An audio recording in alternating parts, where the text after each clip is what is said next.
आज की इस वीडियो में हम डिस्कस करेंगे एक्वा रीजिया के बारे में। एक्वा रीजिया क्या होता है और साथ ही साथ हम यहाँ पर रिएक्टिविटी सीरीज ऑफ मेटल्स के बारे में डिस्कशन करेंगे कि मेटल्स की जो रिएक्टिविटी सीरीज होती है वो किस तरह से अरेंज होती है उसके बारे में पढ़ेंगे। तो शुरुआत करते हैं एक्वा रीजिया से। एक्वा रीजिया देखिए क्या होता है। तो बेसिकली एक्वा रीजिया एक मिक्सचर है कंसंट्रेटेड HCl और कंसंट्रेटेड HNO3 का इन द रेशियो 3:1।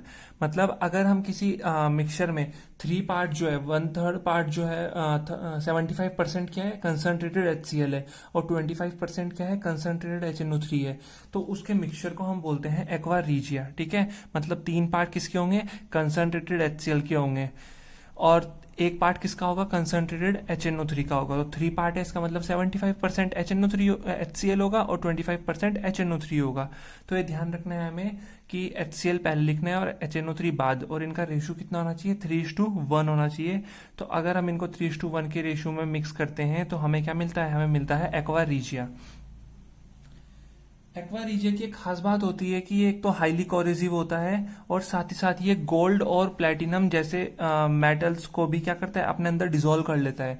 जैसे अगर हम गोल्ड और प्लेटिनम का रिएक्शन किसी एसिड के साथ कराएंगे तो इजीली रिएक्ट करते नहीं है एसिड के साथ ये, ठीक है, क्योंकि लेस रिएक्टिव नोबल मेटल्स में काउंट होते हैं, लेस रिएक्टिव होते हैं। तो एक्वा रीजिया जो होता है वो इनको भी डिसॉल्व कर लेता है। इसकी इतनी पावर होती है एक्वा रीजिया की कि ये गोल्ड और प्लेटिनम को भी क्या कर लेता है, डिसॉल्व कर लेता है। क्लियर हुआ।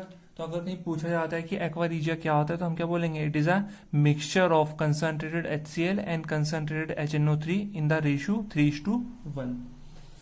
चलिए नेक्स्ट हम बात करते हैं एक्टिविटी सीरीज या फिर हम बोलेंगे रिएक्टिविटी सीरीज ऑफ मेटल्स के बारे में कि मेटल्स की जो रिएक्टिविटी सीरीज क्या होती है।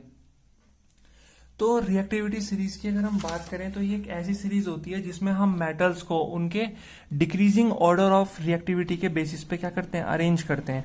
जैसे हमने यहाँ पे एक सीरीज दिख रही है हमें, sodium potassium sodium calcium magnesium aluminium zinc iron lead hydrogen copper mercury silver platinum gold. ठीक है, ये एक सीरीज दिख रही है मेटल्स की। तो ये एक ऐसी सीरीज है जिसमें हमने मेटल्स को अरेंज किया है in decreasing order of their reactivity. मतलब जब हम नीचे की तरफ आएंगे तो मेटल्स की रिएक्टिविटी क्या हो रही है, डिक्रीज हो रही है, कम होती जा रही है। तो इसका मतलब जो मेटल टॉप पे होगा उसकी रिएक्टिविटी क्या होगी, ज्यादा होगी और वो मोस्ट रिएक्टिव होगा, और जो मेटल बॉटम पे होगा उसकी रिएक्टिविटी क्या होगी, लीस्ट होगी, वो कम रिएक्टिव होगा। ध्यान रखना है जब हम टॉप टू बॉटम मूव करते हैं किसी भी रिएक्टिविटी सीरीज में तो रिएक्टिविटी क्या होती है मेटल्स की, डिक्रीज होती है। तो इस सीरीज को हम बोलते हैं रिएक्टिविटी सीरीज ऑफ मेटल्स। तो यहाँ पे हमने पहला पॉइंट तो क्लियर किया कि जो मेटल हायर पोजीशन पे होगा, हायर पोजीशन पे होगा, ठीक है, हायर पोजीशन पे होगा, जो मेटल हायर पोजीशन पे होगा उसको ज्यादा रिएक्टिव होगा।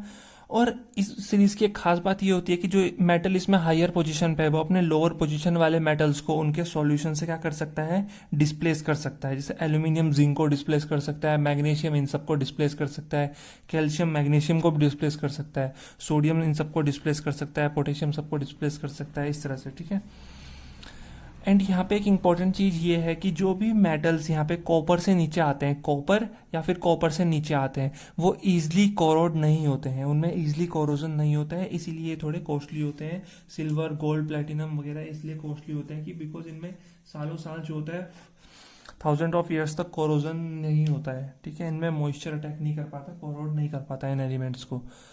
तो ये है हमारी रिएक्टिविटी सीरीज, ध्यान रखना है। इसके अलावा एक स्ट्रेटेजिक मेटल नाम का टॉपिक भी हमारे चैप्टर में आ जाता है कि स्ट्रेटेजिक मेटल क्या होते हैं।